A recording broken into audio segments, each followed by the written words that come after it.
aşığın adını unutalma diline.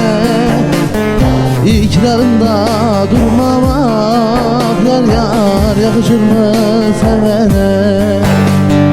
İkrarında durmamak yar yar yakışır mı sevene? Öyle küskün bakma yar yar yar, dargın mısın sen bana? Yar yar senden başka kimim var? Yar yar kurban olam ben sana. Öyle küskün bakma yar yar yar, dargın mısın sen bana? Yar yar senden başka kimim var? Yar yar kurban olam ben sana.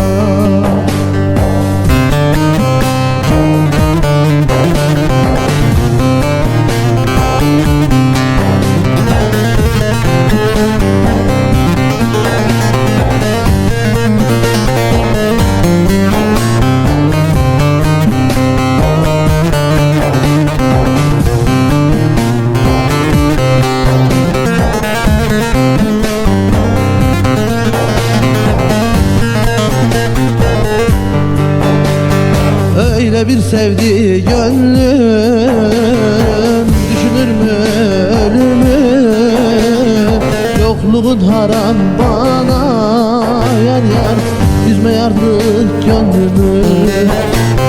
Yokluğun haram bana yar yar, üzme artık gönlümü.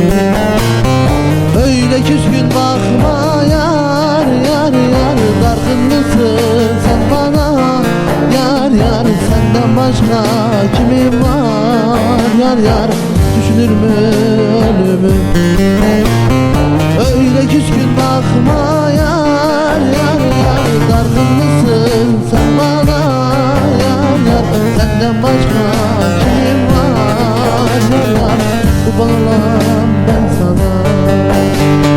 Öyle küskün bakma yar yar yar, dargın mısın sen bana? Yar yar senden başka kimim var? Yar yar kurban olam ben sana.